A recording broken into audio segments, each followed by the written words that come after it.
இந்த வாழை மரத்தை பற்றி பேசணும் அப்படின்னா இது வந்து ஒரு 7000 வருஷத்துக்கு முன்னாடி இருந்தே வாழை மரங்கள் உருவாயிருக்குன்னு சொல்கிறாங்க. இப்போது பொதுவாக இந்த காது குத்து விசேஷமாக இருக்கட்டும், கல்யாண வீடுகள் இது மாதிரி இடத்துல வீட்டுக்கு என்ட்ரன்ஸ் நம்ம வாழை மரம் கட்டுறோம் இல்லையா? எதுக்கு கட்டுறோம் அப்படின்னா, இப்போ விட்ருங்க ஒரு 50-60 வருஷத்துக்கு முன்னாடிலாம் எல்லாமே தோட்டத்து இப்போ தான் வந்து விசேஷங்கள் வந்துட்டு பகலில் நடக்குது. ஒரு 50-60 வருஷத்துக்கு முன்னாடிலாம் திருமணங்களாக இருக்கட்டும் எல்லா விசேஷமும் நைட்டில் தான் நடக்கும். ஏன்னா பகலில் வேலைக்கு போயிடுவாங்க, போயிட்டு நைட்டில் வந்தால் ஃபங்க்ஷனோ இல்லை எதாக இருந்தாலும் நடக்கும். இப்போ எப்படின்னா அப்போ வந்து பஸ்ஸு பெரிய போக்குவரத்தில் எதுவும் கிடையாது இல்லையா? நடந்தால் வரணும். பகலெல்லாம் வேலை செஞ்சுட்டு ரொம்ப தூரம் நடந்து வருவாங்க. ஏன்னா பஸ் போக்குவரத்து கம்மியாக இருக்குல்ல அப்போலாம். நடந்து வரும்போது காடு படாமல் தாண்டி வரும்போது காலில் ஏதோ பூச்சி கிடச்சிருக்கலாம், இது மாதிரி சின்ன சின்ன விஷயங்கள் இருக்கலாம்ல, பாக்டீரியா உள்ள உடம்புக்குள்ள வரதுக்கு வாய்ப்பு இருக்குது. ஸோ ஒரு கல்யாண வீட்டில் ஒரு 100கணக்கு பேர் எல்லாம் ஒன்றா கலந்து உட்காருவாங்க.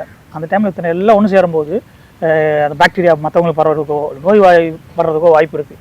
ஸோ இது மாதிரி வாழை மரங்கள் கட்டுறதுக்கான காரணம் என்ன அப்படின்னா, அது வந்து கெட்ட காற்றை எடுத்துகிட்டு நல்ல காற்றை வெளியில் விடுது. இந்த வாழை மரங்கள் வாழை இலைகள்லாம் எப்படி உருவாச்சு அப்படின்னு அந்த சங்க இலக்கியங்களை பார்க்கும்போது என்ன சொல்கிறாங்க அப்படின்னா, ஒரு 500 வருஷத்துக்கு முன்னாடிலாம், அதாவது அப்போது உலகத்திலே மிகவும் கடினமான எழுத்து, அதாவது புரியாத எழுத்து, எழுதுறதுக்கு கடினமான எழுத்து அப்படின்னா பர்மா எழுத்தையும் ஸ்ரீலங்காவில் இருக்கிற எழுத்தையும் சொல்லுவாங்க. அதான் ரொம்ப எழுதுறதுக்கு கஷ்டமாக இருக்கும் அப்படின்னு சொல்லிட்டு அவங்க வந்துட்டு ஆரம்பத்தில் எப்படி எழுது, அப்போலாம் பேப்பர் இதெல்லாம் கிடையாது எழுதுறதுக்கு. ஸோ அப்போ வந்து இந்த தேக்கு இலை இருக்குல்ல, அதில் எழுத்து எழுதி வச்சுருக்காங்க. ஆனால் சீக்கிரம் காஞ்சி உடஞ்சி போகுது. அது ரொம்ப நாளைக்கு வைக்க முடியல அப்படின்றதுக்கப்புறம் தான் அந்த வாழை இலையில் ட்ரை பண்ணுறாங்க. இது ரொம்ப நாளைக்கு எழுத்து தாங்குச்சு அப்படின்னு சொல்லி அவங்களே சொல்லியிருக்காங்க. இதெல்லாம் இப்போ பொதுவாக வாழை மரம் அப்படின்னா நம்ம ஒரு 4-5 பேர் சொல்லுவோம். இப்போ நான் பச்சைப்பழம், செவ்வாழையாக இருக்கட்டும், கற்பூரவள்ளி, பூவம்பழம், இது மாதிரி ஒரு 4-5 பழம் சொல்லுவோம் இல்லையா? கிட்டத்தட்ட என்ன சொல்கிறாங்க அப்படின்னா 100க்கும் மேற்பட்ட வாழை மரத்தோட வகைகள் இருக்குது அப்படின்னு சொல்கிறாங்க. இப்போ நான் என்னோடய தோட்டத்திலே ஒரு 10 வகையான வாழை மரம் வச்சுருக்கேன். ஒவ்வொன்றுமே தேடி பிடிச்சி வாங்கினது எல்லாமே. இப்போ வாழை மரம் வைக்கிறதுல நம்மளில் நிறையா பேர் பண்ணுற தப்பு என்னென்னா, ஒட்டி வச்சு விட்ருவாங்க. ஒவ்வொரு கண்டுக்கு இன்னொரு பக்கத்தில் கேப் இல்லாமல். இப்போது தென்னை மரம்லாம் வைக்கிறோம் அப்படின்னா ஒரு மரத்துக்கு இன்னொரு மரத்துக்கும் 22 அடி கேப் விடுறோம் இல்லையா? அதேமாதிரி வாழை மரத்தை போட்டு வாழைக்கண்டு வைக்கும்போது குறைஞ்சது 15 அடி கம்பல்சரி இருக்கணும். அப்போ தான் அந்த வேறு கீழே போகும். அதுக்கும் சூரிய ஒளி போடுறதுக்கு எல்லாத்துக்குமே தேவைப்படும். இப்போது ஒரு செடி வைக்கிறோம் அப்படின்னா குறைஞ்சது 1.5 அடி தோன்றணும். நீளம் 1.5 அடி, அகலம் 1.5 அடி தோன்றும் இல்லையா? 1.5 அடி தோண்டி அப்படியே வைக்கக்கூடாது. இப்போ 1.5 அடி தோண்ட போகிறோம் அப்படின்னா 2 அடி தோண்டிட்டு அதுக்கப்புறம் 1/2 அடி மறுபடியும் திருப்பி மண்ணை உள்ளே போட்டு அதுக்கப்புறம் கண்டு வைக்கணும். அப்போ தான் வேறு கீழே போகிறதுக்கு கொஞ்சம் ஃப்ளெக்சிபிளாக இருக்கும். நம்மள நிறையா பேர் பண்ணுறதில்ல. 1.5 அடி வைக்க போகிறோம் அப்படின்னா 1.5 அடி அப்படியே தோண்டி அப்போ டேரெக்டாக வச்சு விட்றோம். ஸோ வேர் போகிறது கொஞ்சம் லேட்டாகும். அதோட பக்க பழமும் சப்போர்ட்டும் கொஞ்சம் குறையும். நல்ல ஒரு தரமான பழம் அப்படின்னா ஒரு பழம் குறைஞ்சது 50-100 கிராம் ஒரு பழம் இருக்கணும். அதுதான் நல்ல தரமான மரம். அதே போல் செடி வச்சுட்டு சும்மா அடிக்கடிலாம் தண்ணி விட தேவையில்ல. ஒரு வாரத்துக்கு ஒரு வாட்டி, 10 நாளைக்கு ஒரு அந்த இடத்த பொறுத்து, அந்த மண்ணுக்கு ஏற்ற மாதிரி ஒரு வாரத்துக்கு ஒரு வாட்டி ஊற்றினா கூட போதும். அதே போல் அந்த யானை மாதிரி இதுவும் நிறைய தண்ணி குடிக்கிற இனம் இது. ஸோ அடிக்கடி கேப் இல்லாமல் பார்த்துக்கிட்டு ஊற்றிட்டே இருக்கிறது பெஸ்ட்டாக இருக்கும். அதே போல் நம்ம என்ன பண்ணுறோம் அப்படின்னா, அந்த வாழைக்கண்டு ஒட்டி சைடில் வரதப்போ வெட்டுறாங்க, எல்லாமே வெட்டுறாங்க. எனக்கு இதில் சத்து போயிடும் அப்படின்னு.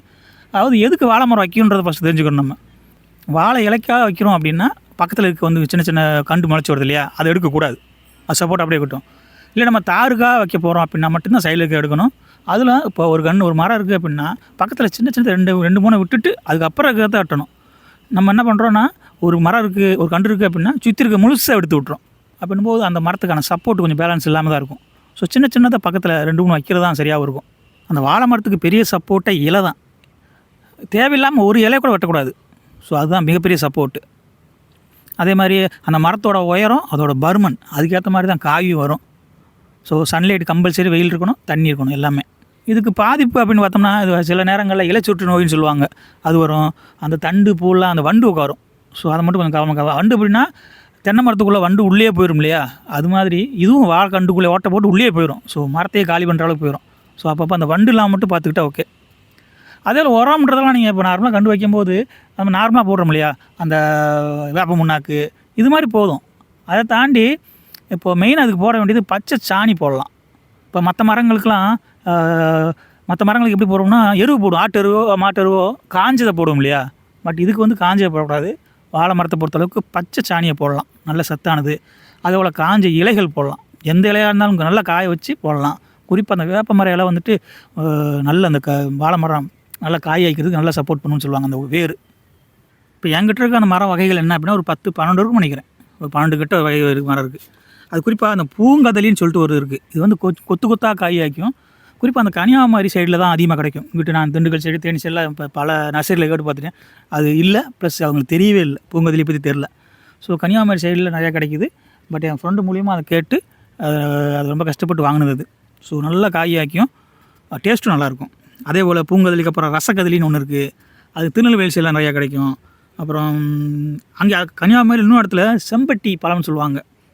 செம்பட்டின்ற ஊரில் செம்பட்டி பழத்துக்கு பேர் அதுவும் கன்னியாகுமரியில் நிறையா கிடைக்குங்க.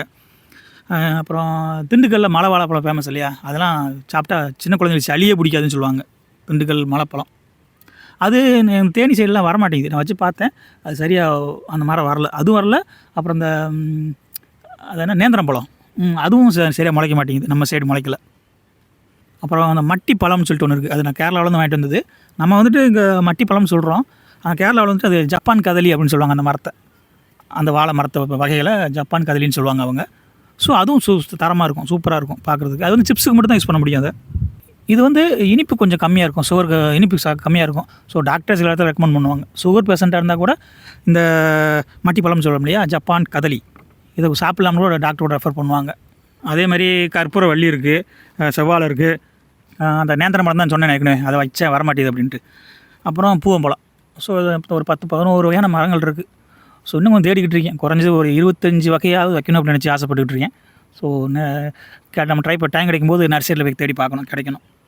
வாழை மரத்தை பொறுத்தளவுக்கு முருங்கை மாதிரி தான் எல்லாமே பயன்படும். இப்போ குறிப்பாக வாழை எடுத்துக்கிட்டோம் அப்படின்னா வாழை இலையும் யூஸ் ஆகுது, வாழைப்பூ இருக்குது, அப்புறம் வாழைக்காய், வாழைத்தண்டு, அந்த வாழைத்தண்டுலேருந்து ஜூஸ் போட்டு சாப்பிட்லாம், அப்படியே குடிக்கலாம். அந்த வாழை நார் இருக்கே, அதை வச்சு கூட பூ கொட்டுறதுக்கு பயன்படுத்துகிறாங்க. இன்னும் சில இடங்கள்லாம் ஜப்பானில் நினைக்கிறேன், அங்கெல்லாம் வாழை நார் இருக்கு இல்லையா, அதை வச்சு துணி தைக்கிறாங்க. இப்போ நம்ம காட்டனில் துணி தைக்கிறது அது இருக்குது, நார்மலாக இருக்குது, அது கூட கொஞ்சம் எக்ஸ்பென்சிவாக இருக்குல்ல, ரேட் அதிகமாக இருக்குது அப்படின்றதுனால இந்த வாழை நாரை வச்சு துணி வச்சுலாம் பண்ணுறாங்களாம். ஸோ உடம்புக்கு அது ஆரோக்கியமாக இருக்குன்னு சொல்கிறாங்க. அதை அதே போல் வாழைப்பழம் சாப்பிட்றோம், அதே மாதிரி வாழை மரத்தையும் விசேஷ வீட்டில் கட்டுறோம், எல்லாமே பண்ணுறோம். ஸோ வாழை மரத்தை பொறுத்தளவுக்கு அனைத்துமே பயனுள்ளதாக தான் இருக்குது.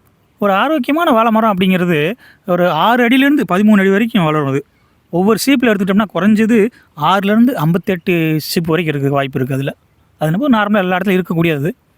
அதே போல் நம்ம ஒரு மரம் வைக்கிறோம் அப்படின்னா கரெக்டாக 10 மாதம் தேவைப்படும் நம்ம பழம் எடுக்கிறதுக்கு. அது 10ஆவது மாதத்தில் தான் குலை விடும். குலை விட்டதுக்கப்புறம் கேட்டால் 90 நாளில் நம்ம அந்த வாழைப்பழத்தை எடுத்துட முடியும். ஸோ அதுக்கு மேலே போகும்போது அது உடஞ்சி கீழே விழுந்துடும். ஸோ வாழை தார் போட்டதுக்கப்புறம் நம்ம அந்த உள்ள கம்பு கொடுத்து சப்போர்ட் பண்ணி வைக்கணும், இல்லைன்னா சாஞ்சிடும் அது. அதே போல் வாழை மரம் வந்துட்டு ஒரு அருமையான விவசாயம், நிறையா பேர் பண்ணுறதில்ல. அது என்னன்னா கரெக்டாக 10 மாதத்தில் வருமானம் எடுக்க முடியும்.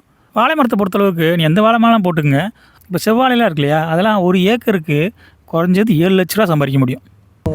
வாழை மரத்தை பற்றி எனக்கு தெரிஞ்ச விஷயத்த உங்கள்கிட்ட நான் ஷேர் பண்ணியிருக்கேன், அவ்வளோதான். அதாவது என்ன சொல்லணும் அப்படின்னா, ஆவாரம்பூவை மறந்தோம் சக்கரை நோய் வந்துச்சு, அதே போல் வாழை மரத்தை மறந்தோம் நம்ம ஒட்டுமொத்த வாழ்வியலும் போயிடும் அப்படிங்கிறது தான் நிதர்சனமான உண்மை. இந்த வீடியோ பிடிச்சிருந்துச்சுன்னா லைக் பண்ணுங்கள், ஷேர் பண்ணுங்கள், கமெண்ட் பண்ணுங்கள்.